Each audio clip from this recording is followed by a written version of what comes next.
Hello, I am Sarah Ketchum with the Newport News Police Department's Public Information Office. This is the Arrested Minds podcast, where we are having conversations about mental health. Suicide is a growing public health concern and a leading cause of death in the U.S., yet the stigma surrounding it often stops people from reaching out for help. September is National Suicide Awareness Month, and joining me today is Officer Jensen, who can speak about his personal experience. Hi. Let's start with your story. Can you talk about how the trauma you're exposed to as a law enforcement officer led to your own suicidal thoughts? Yes. So I've been a law enforcement officer now for about 12 years, and about 8-9 years in, I'd gone through a divorce and had gone through a situation where I'd gone to several calls where folks had unfortunately decided to kill themselves when we got there. A lot of dark calls involving children that have been hurt, abused, neglected, hurt by people who are supposed to care for them, homicides where people have been killed, and different kind of violent situations. And then before that, in my previous career, I was in the military, and I spent about 3 years in Iraq. On different deployments in different combat situations. And so what I found is that trauma has a culminating effect. And what happens is we're kids growing up, if we don't learn really good coping skills from our parents and the people teaching us along the way, we don't gain coping skills, we build trauma up, and it's like a glass. And you slowly fill that glass with water until eventually your glass is full and it's overflowing. And that's how trauma is. And it just takes one foundational event to cause that whole glass to fall over. And that's a bit of a metaphor for the glass being your life and the water being poured in, all of the trauma that we deal with on a day-to-day basis. And what I learned is through the course of my work is that anybody can find themselves in a situation where their glass starts overflowing, and under the wrong set of circumstances, where a life situation occurs, such as a loss of a relationship or a loss of one of our foundational things that holds us together, we can come apart and we can start to suffer some really deep, dark depression. And everybody feels sad from time to time. It's not unusual to have a sad day or a day where you just aren't real happy, you're just there. But when those days start running together and these things are happening in our lives that are causing us to come apart, we can find ourselves, and I know I found myself in a position where I was... I found myself in a situation where I began to rationalize whether my own death might even benefit the people in my life. And ultimately, an intervention occurred. I had said some things that caused some concern to some people, and those folks reached out to me, and I ended up taking the help that was made available to me. Can you talk a little bit about the help that you received and what you learned? Yes. So there was an organization through the Institute of Responder Wellness that works specifically with police officers, firefighters, EMTs. Because of our constant exposure to trauma, apparently this spiral, this depression is not uncommon among police officers and firefighters and people in our type of work. And a lot of times, people in our line of work, we come into this work because we don't believe people should be victimized. We have this expectation that people shouldn't be victimized. People shouldn't have to suffer through pain that we've seen in our own lives or experienced in our own lives. And a lot of times we've got maladaptive coping skills in place. And so I was offered to go to a place called Deer Hollow in Utah. And Deer Hollow flags as a rehabilitation or a drug treatment facility. But they also specialize in trauma therapy.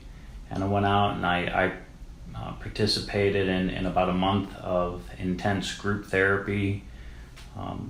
and based on depression, we quit taking care of ourselves. We quit eating right. We quit exercising. We lose interest in the things that are important to us. We quit taking care of our relationships with other people, and we begin to self-isolate. And unfortunately, it creates this spiral of darkness where we just get sucked into this hole where it's not necessarily that the person wants to quit living, they just want to quit feeling the way that they feel, or feel something other than that gloomy darkness. And a lot of times people, when they're in that position, it pushes them to the point of suicide. And unfortunately, in our profession as law enforcement officers, we can find ourselves in the wrong set of circumstances in that position, just the same as somebody who's a shipbuilder or a school teacher or somebody who works at a restaurant. Anybody under the wrong set of circumstances can find themselves in that dark position. So I went to Deer Hollow, and through some amazing staff out there, did exercises and activities and therapy treatment methods, both in group and individual, that, for example, a thing called mind-body bridging, where you begin to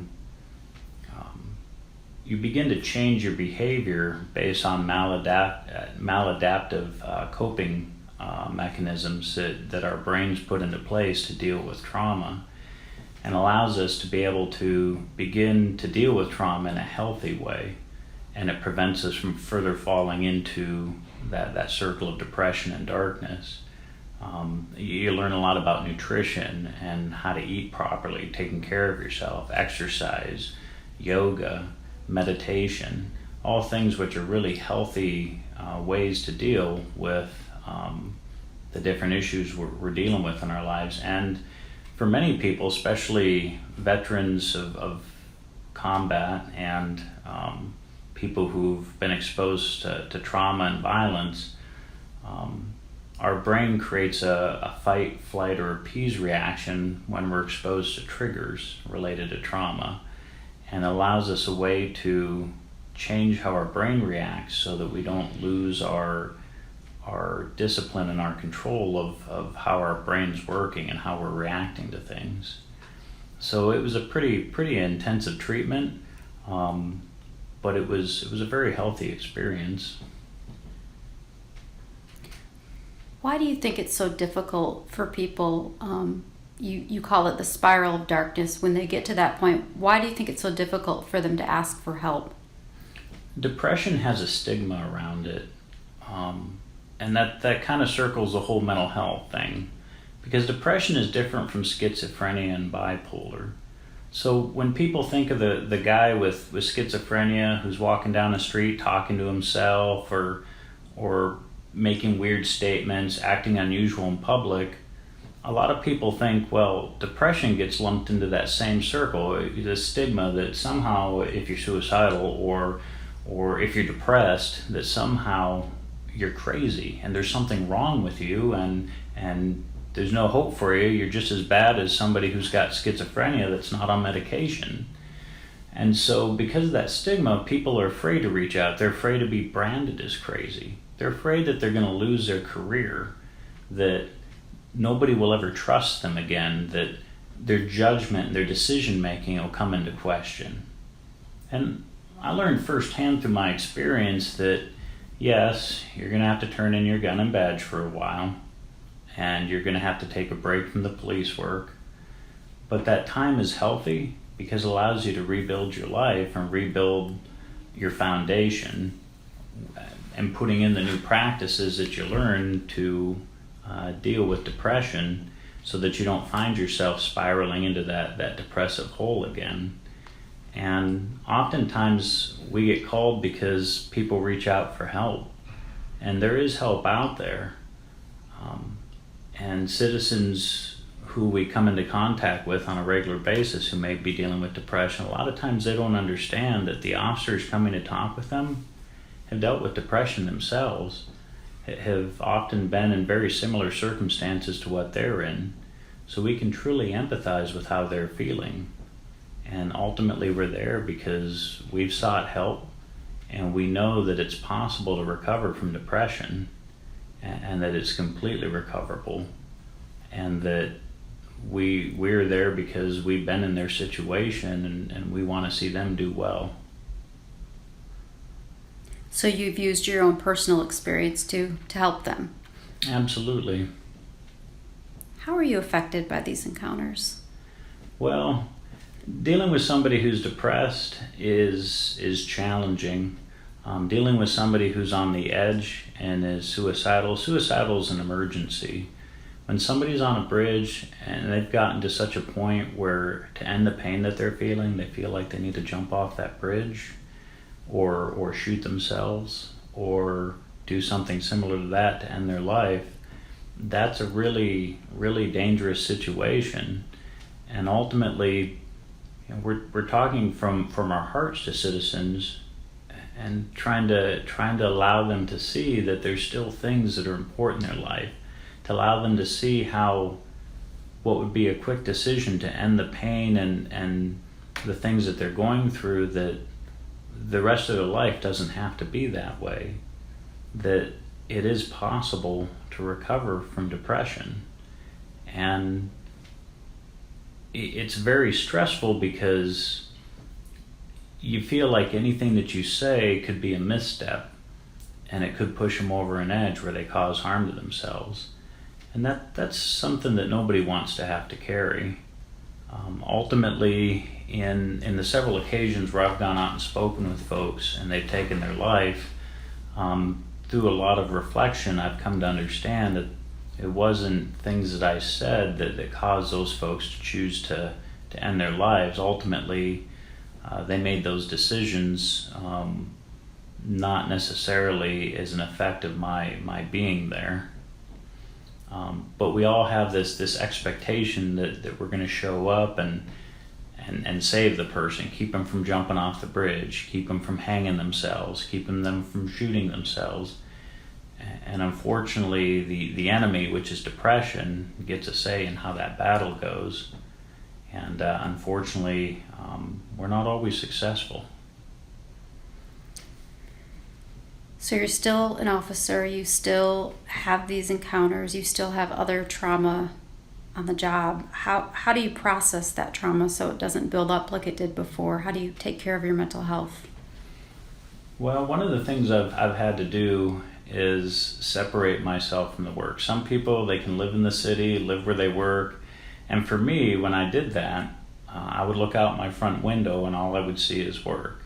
And the problem is you never separate yourself from the work.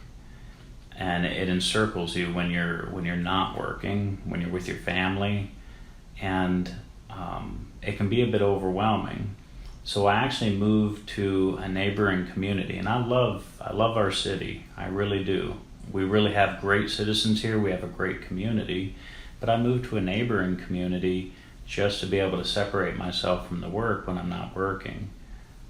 The other thing that I did is I began to focus more on my diet. And you wouldn't think diet plays so much into how you feel. But by changing and eating a healthier diet, I found that increased my brain's ability to deal with trauma. And then I began to implement a lot of the things that were taught at Deer Hollow, the mind-body bridging, the understanding what is reasonable expectations and what is not reasonable. We'd all like to have the expectation that nobody's going to come out here and harm anybody, that people aren't going to hurt themselves. But the reality is those things are going to happen. And we're the folks who respond to those things. We're the folks who show up. And understanding that it's unreasonable to think that we're going to be able to stop these things from happening. But understanding that instead, we have the ability to affect people in those situations. And sometimes, for example, when somebody's hurt themselves or hurt somebody else, we have an ability to affect the relationship with the people that those folks knew.